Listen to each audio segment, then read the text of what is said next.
quwwata illa billah wa ala alihi wa sahbihi wa man walah la haula wa la quwwata illa billah amma ba'du.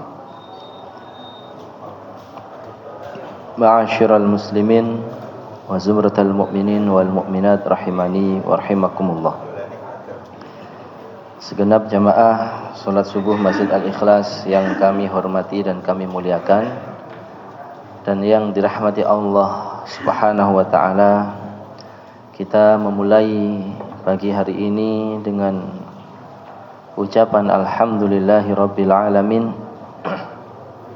sebagai kesyukuran kita kepada Allah Subhanahu wa taala atas segala nikmat yang diberikannya, terutama nikmat iman dan Islam, nikmat kesehatan jasmani dan rohani, dan juga nikmat waktu luang sehingga kita dapat salat berjamaah dan duduk bersama di majelis ilmu yang insyaallah penuh dengan keberkahan ini. Tidak lupa salawat dan salam kepada Nabi Muhammad sallallahu alaihi wasallam, suri tauladan kita, Nabi agung kita, Nabi yang penuh dengan kasih sayang kepada umatnya.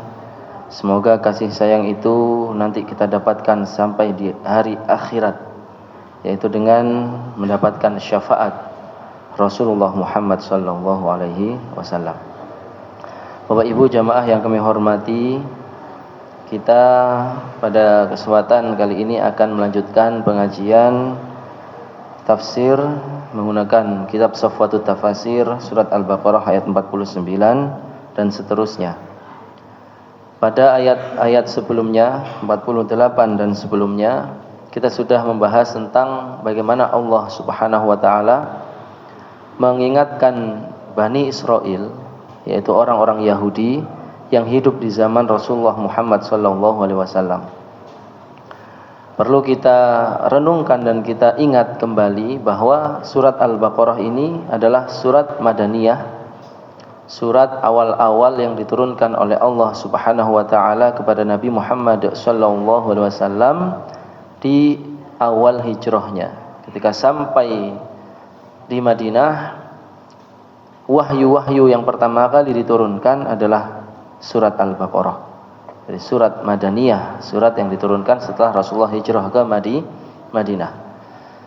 Di Madinah itu hidup bersama Rasulullah dan para sahabat dari kalangan Muhajirin dan Ansor, orang-orang Yahudi. Orang-orang Yahudi hidup di sana. Yang mana di antara mereka masih ada yang tidak mau beriman kepada Rasulullah dan Al-Quran, artinya tidak bersyahadat. Tidak bersyahadat, tidak masuk Islam, akan tetapi mereka justru tetap pada pendirian yang lama. Padahal di Taurat sudah jelas, di sana banyak sekali perintah dan penjelasan tentang kewajiban beriman kepada Nabi terakhir beserta ciri-cirinya. Dan semuanya itu ada pada diri Rasulullah Muhammad sallallahu alaihi wasallam. Mereka tidak mau beriman pada Allah, tidak mau beriman kepada Rasulullah. Artinya mereka tidak beriman dengan Taurat, berarti tidak beriman pada Allah Subhanahu wa taala. Nah, akhirnya surat Al-Baqarah ini hadir untuk mengingatkan orang-orang Yahudi yang hidup di zaman Rasulullah agar taubat, agar bertauhid, agar bersyahadat. Nah, cara Allah Subhanahu wa taala untuk mengingatkan mereka yaitu dengan menyebut nikmat-nikmatnya kepada mereka agar mereka bersyukur. Ingatan. Jadi di ayat sebelumnya kita sudah membahas tentang perintah Allah kepada Bani Israel agar mengingat nikmat-nikmat Allah secara umum. Hanya disebut ya Bani Israil adhkuru ni'matiyallati an'amtu 'alaikum wa anni faddaltukum 'alal 'alamin. Wahai Bani Israel, ingatlah kalian semua terhadap nikmatku kepada kalian. Dan sungguh aku telah menjadikan kalian umat terunggul di antara umat lainnya. Waktu itu sudah kita bahas, nggih. Nah, maka sekarang kita akan melanjutkan bagaimana Allah memerintahkan mereka bersyukur dengan menyebutkan nikmat-nikmat Allah secara rinci agar mereka bertaubat. Apa hubungannya syukur dengan taubat? Karena kesyukuran yang terbesar adalah dengan kita bertauhid, dengan kita beriman, dengan kita bersyahadat, dengan kita melaksanakan ajaran agama Islam, itulah kesyukuran. Artinya syukur itu tidak cukup hanya dengan lisan alhamdulillah, namun juga dalam hati kita meyakini bahwa segala nikmat itu dari Allah Subhanahu wa taala, kemudian dibuktikan dengan perbuatan. Artinya syukrullah, asyukru bil badan, bersyukur dengan anggota tubuh, dengan badan kita. Ya, syukurnya tangan adalah dengan tidak menggunakannya untuk mendolimi dan menyakiti orang lain, tapi untuk membantu sesama, untuk bekerja dengan giat, untuk menulis ilmu, untuk lain-lain. Syukur kita terhadap nikmat Allah berupa mata, yaitu dengan melihat hal-hal yang disukai oleh Allah, membaca Al-Quran, belajar membaca buku, melihat alam semesta, merenungkan keagungan Allah di baliknya, dan lain sebagainya. Jadi di sini izin kami membacakan kitabnya, lalu kita pelajari bersama-sama. Al-Munasabah. Al-Munasabah ini di antara metode kitab yang kita pelajari adalah jika ada pembahasan baru, ada korelasi antara pembahasan sebelumnya dan pembahasan yang akan dijelaskan, itu ada namanya penjelasan al-munasabah, yaitu korelasi atau hubungan.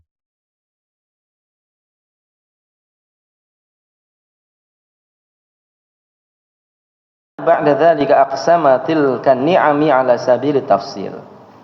Ketika Allah Subhanahu wa taala sudah sebelumnya menyebutkan nikmat-nikmatnya kepada Bani Israel ijmalan. Ijmalan niku artinya yaitu secara global, secara umum. Bayyana ba'da dzalika aqsamatil ni'ami 'ala sabili tafsir, tafsil.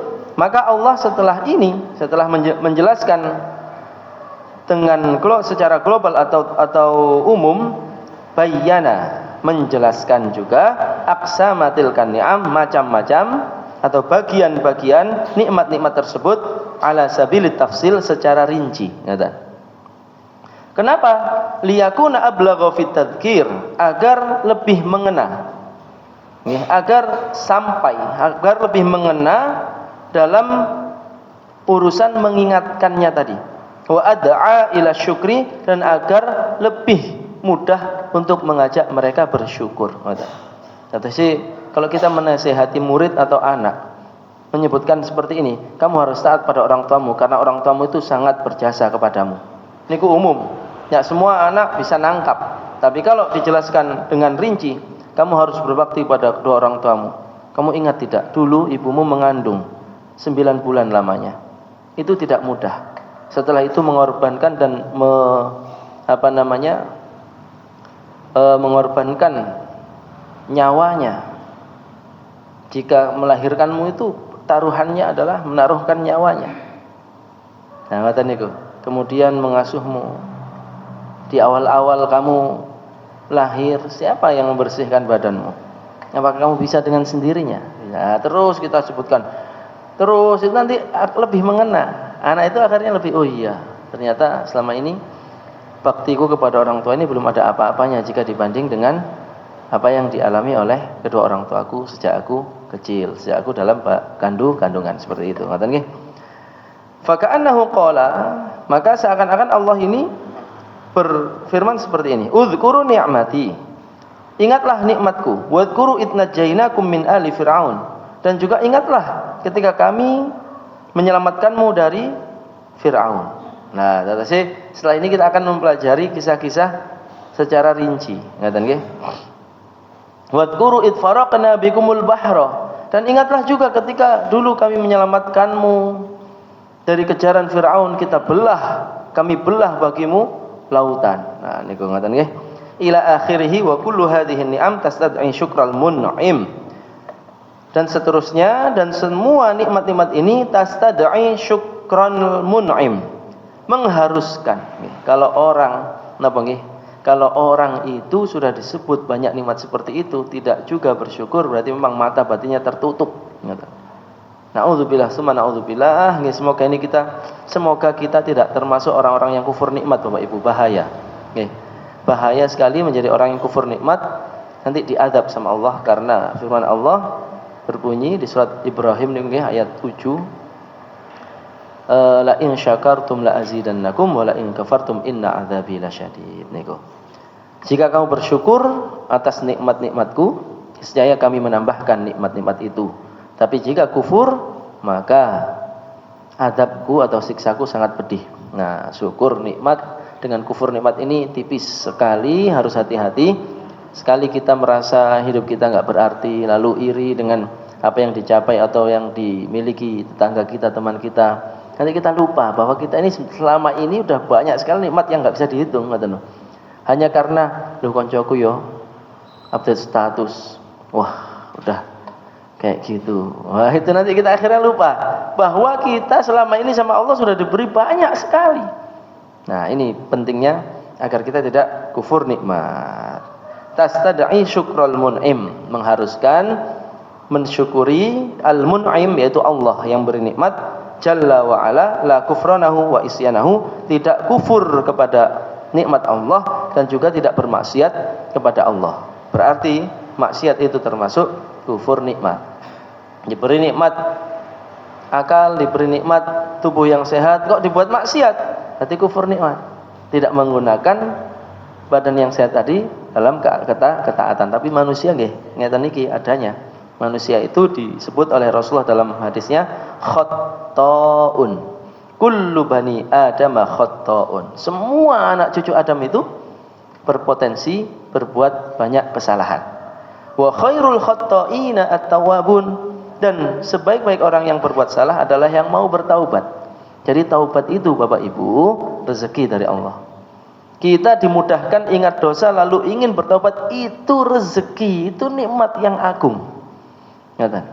Jadi kalau sampai ada orang tidak diberi rasa sensitif, berdosa ini, dia tahu ini nggak benar, tapi nggak ada terdidik dalam hatinya untuk kembali kepada jalan yang benar, untuk bertobat pada Allah, itu termasuk hal yang mengkhawatirkan. Jadi kalau kita sedikit-sedikit dihadirkan dalam hati kita perasaan ingin kembali ke jalan yang benar, lebih baik, setiap hari harus lebih giat, lebih baik ibadahnya, itu rezeki lebih berharga dari segalanya.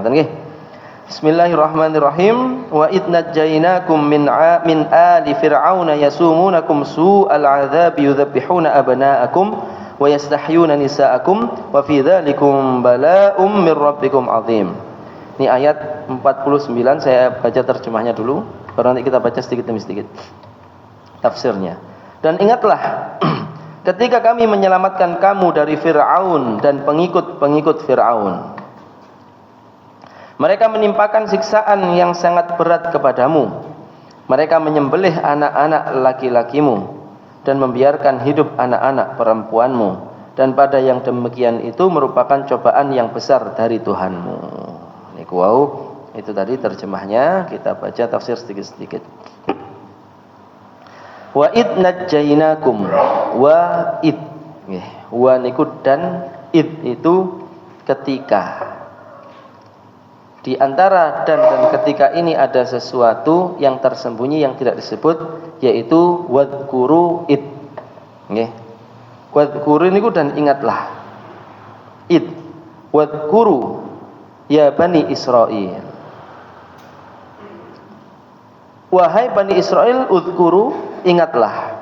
Ingatlah. Diperintahkan oleh Allah untuk mengingat-ingat ni'mati, nikmatku alaikum kepadamu, hina, ketika. Idniku artinya ketika. Berarti ada waktu, ada tempat. Waktunya dulu, ini karena di zaman Nabi Musa. Yang disebut di sini adalah nenek moyang mereka. Jadi ini ayat diturunkan di Madinah kepada Rasulullah agar dibacakan kepada umatnya, termasuk orang Yahudi, agar dengar. Tapi yang dimaksud adalah orang-orang Yahudi, orang-orang Bani Israel di zaman Nabi Musa. Hina najjaitu aba'akum, yaitu ketika kami menyelamatkan aba'akum. Aba jamak dari ab. Ab niku bapak atau nenek moyang. Ingatlah wahai Bani Israel yang hidup di zaman Nabi Muhammad, nikmatku, yaitu nikmat Allah Subhanahu wa taala kepadamu, kepada kalian, yaitu kepada Bani Israel yang hidup di zaman Rasulullah. Apa bentuk nikmatnya? Hina najaitu aba'akum, ketika kami menyelamatkan nenek moyang. Apa yang bisa kita ambil pelajaran dari sini, Bapak, Ibu-ibu? Bahwa annan ni'mah 'alal aba nikmatun 'alal abna, ya. Nikmat bagi nenek moyang itu juga nikmat bagi keturunannya. Niku. Coba dengan bayangkan kalau kita setiap 17-an niku kan ada kesyukuran, malam syukur 17-an. Betul nggih? Itu yang mengalami kemerdekaan adalah nenek moyang kita. Yang merebut, yang meraih, yang menggapai dengan perjuangan adalah nenek moyang kita. Akhirnya nikmat itu juga nikmat bagi kita. Akhirnya kita hidup tidak ada penjajahan lagi. Ngatan betul?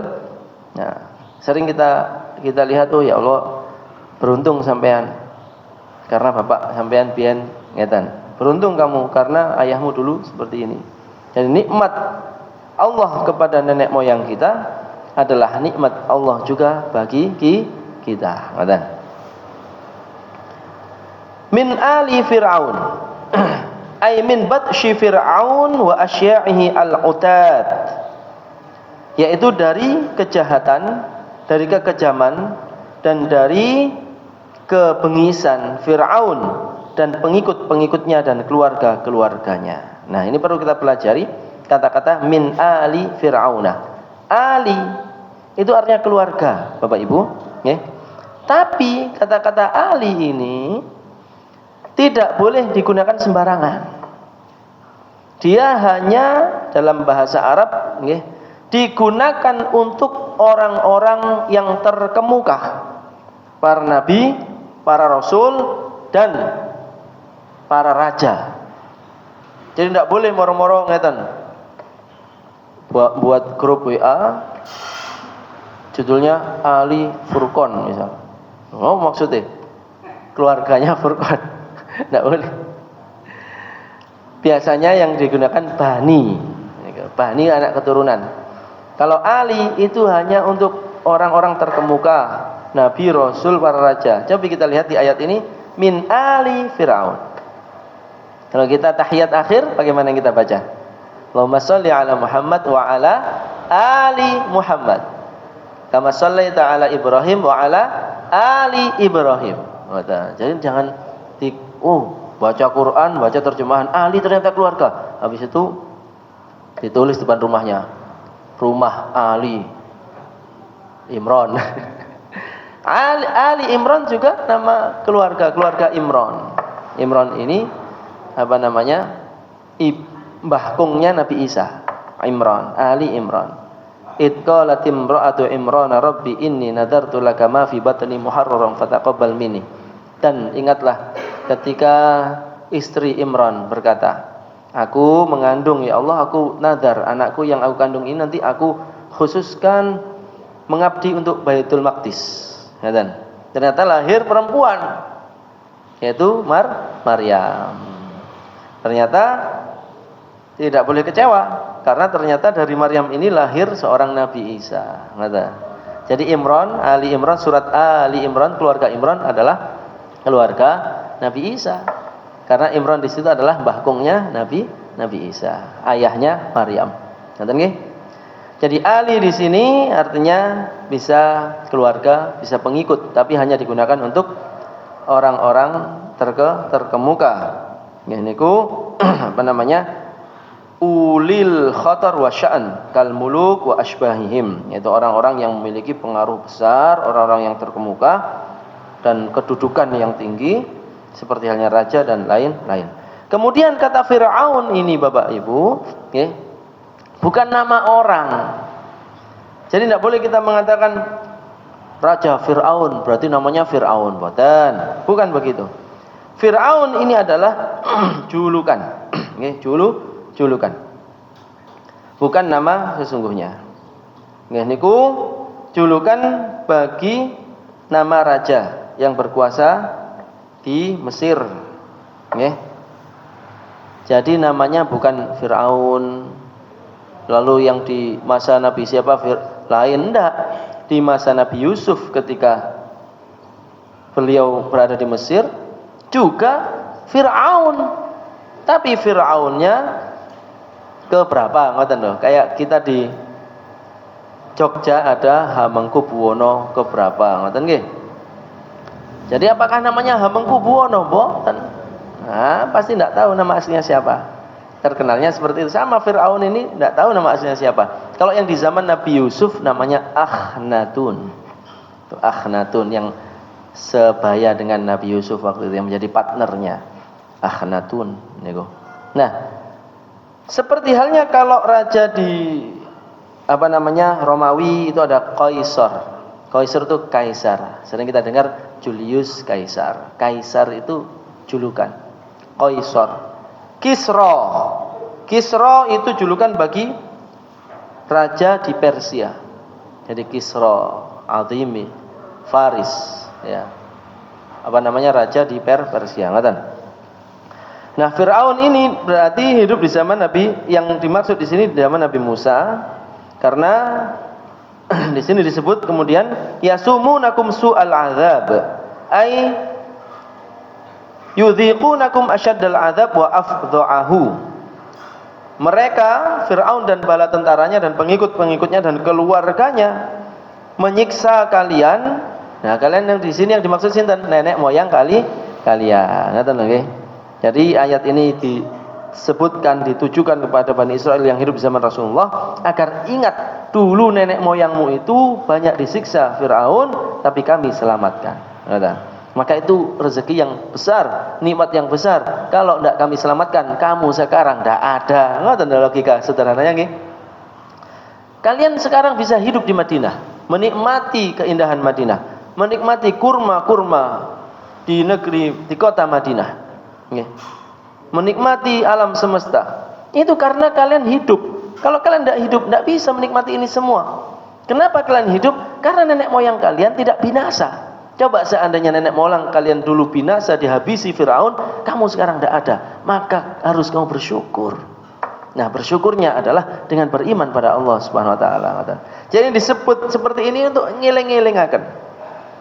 Ngaten nggih, ngiling-ngilingaken mereka bahwa kalian bisa hidup ya karena nenek moyang kalian kami selamatkan dari kekejaman Fir'aun dan kebengisan mereka.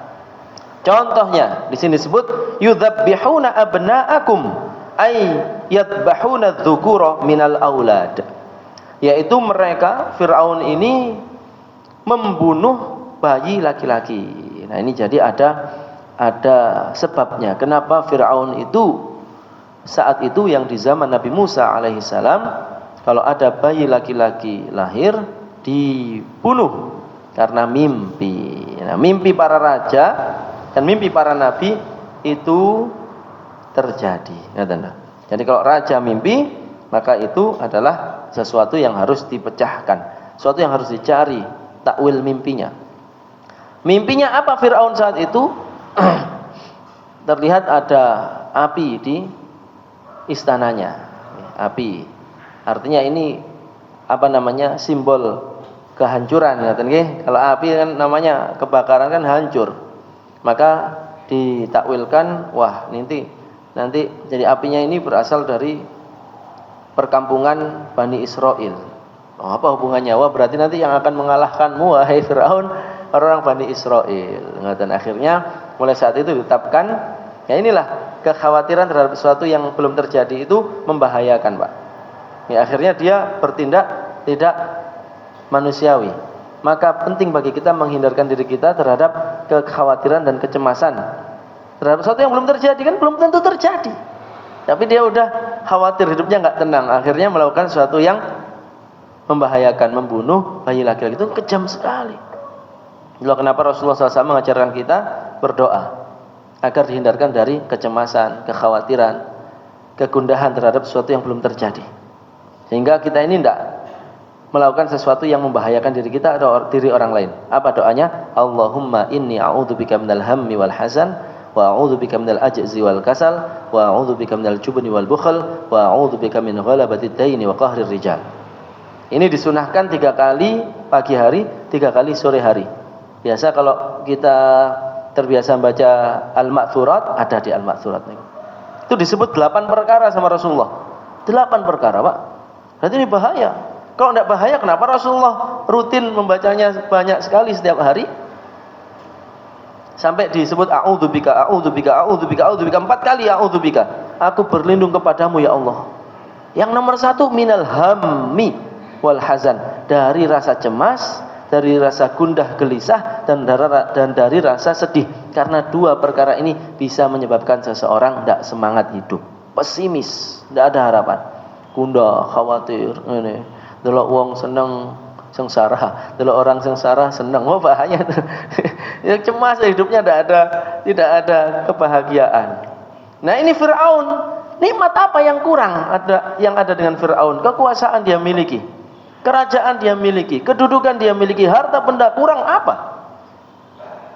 Tapi hanya karena kecemasan, karena mimpi, dia melakukan sesuatu yang tidak manusiawi, membunuh anak-anak yang laki-laki. Ngaten nggih? Nah, ini akhirnya ketika Nabi Musa lahir, khawatir orang tuanya ini. Akhirnya Allah memberi ilham kepada ibunya. Anik dhifihi fil yammi. Kintirno, kok kintirno napa niku? Hanyutkan di Sungai Nil, taruh di fitabut, di kotak. Apa namanya? Kalau sekarang ya bak ngoten nggih.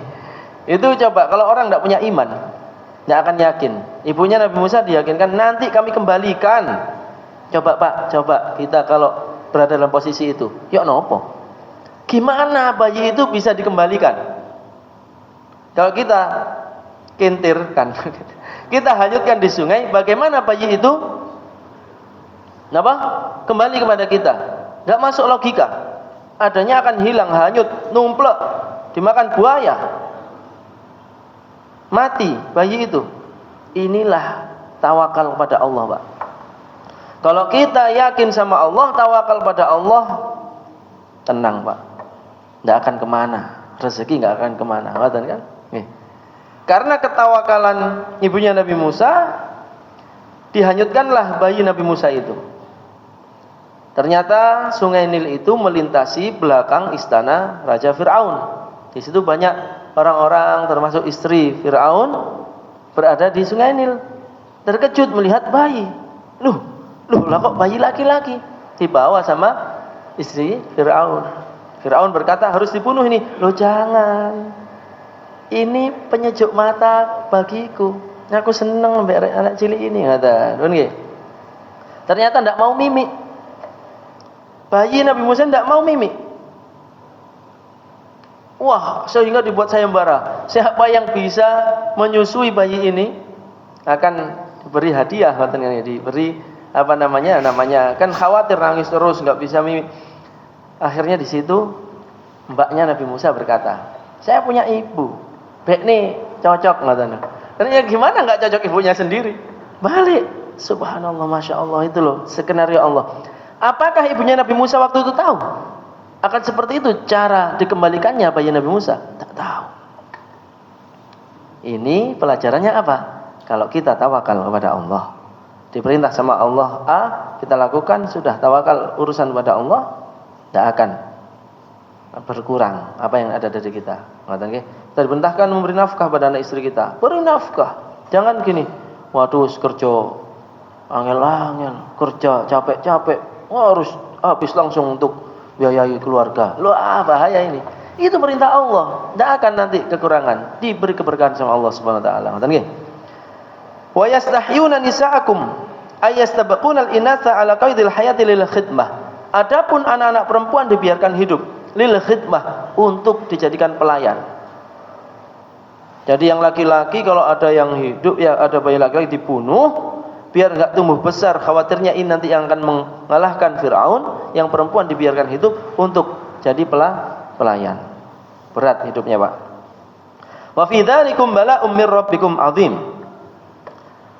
Wa fi ay fi ma dzukira minal adab al-muhin min ad-dabhi wal istihya' mihnatun wa ikhtibarun 'azim lakum min jihatihi ta'ala bi taslitihim 'alaikum liyatamayyazal birru minal fajir.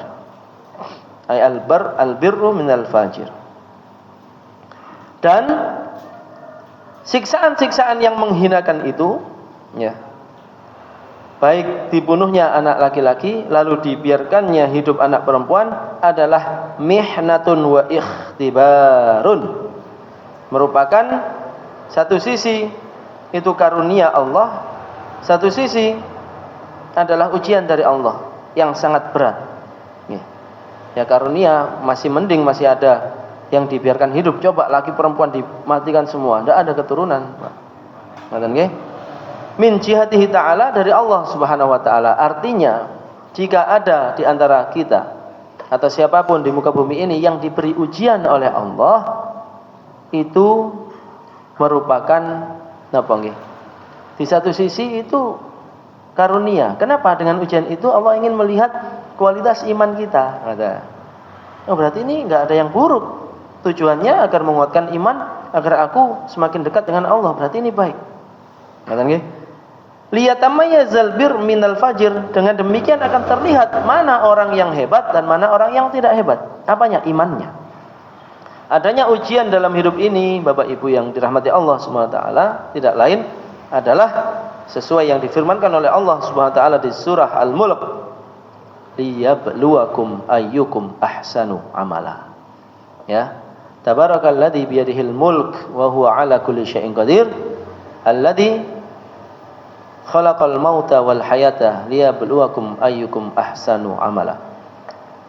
Yaitu Allah Subhanahu wa taala yang menjadikan dan menciptakan hidup dan mati ini, ya, adanya kematian dan adanya kehidupan agar menguji kita semua, siapa di antara kita yang paling baik amalnya, bukan yang paling banyak amalnya.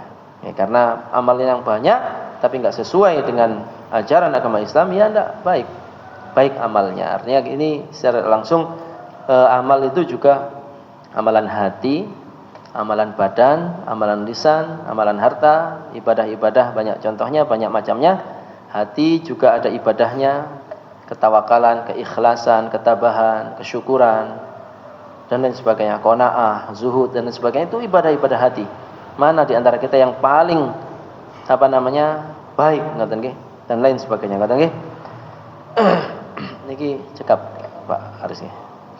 Satu ayat 49 menunjukkan bahwa Bani Israel yang hidup di zaman Rasulullah SAW diingatkan, ingatlah kami telah menyelamatkan nenek moyangmu dari kebengisan, kekejaman dan kebiadaban Firaun dan bala tentaranya dan pengikut-pengikutnya. Tujuannya adalah kalian agar bersyukur, karena jika tidak kami selamatkan saat itu nenek moyangmu akan habis dan kalian pun tidak akan ada, generasi tidak ada seterusnya. Maka pelajaran yang dapat kita ambil sekali lagi adalah ini penting bagi kita menghayati, merenungkan betapa banyak nikmat-nikmat Allah pada kita, yang mana itu harus kita ingat. Dengan kita ingat itu, akhirnya kita ingat yang memberikan nikmat itu, yaitu Allah SWT. Dengan kita ingat itu pemberian Allah, maka kita membalasnya, bukan balas nggih. Reaksi kita adalah dengan taat kepada Allah Subhanahu wa taala, beribadah, meningkatkan ibadah dan bersyukur secara lisan, hati dan perbuatan. Nggih. Pagi ini itu saja yang dapat kita pelajari. Nanti ayat-ayat selanjutnya dengan izin Allah dilanjutkan di kesempatan yang Allah izinkan. Selanjutnya kapan? Wabillahi taufiq hidayah. Terima kasih dan maaf. Assalamualaikum warahmatullahi wabarakatuh.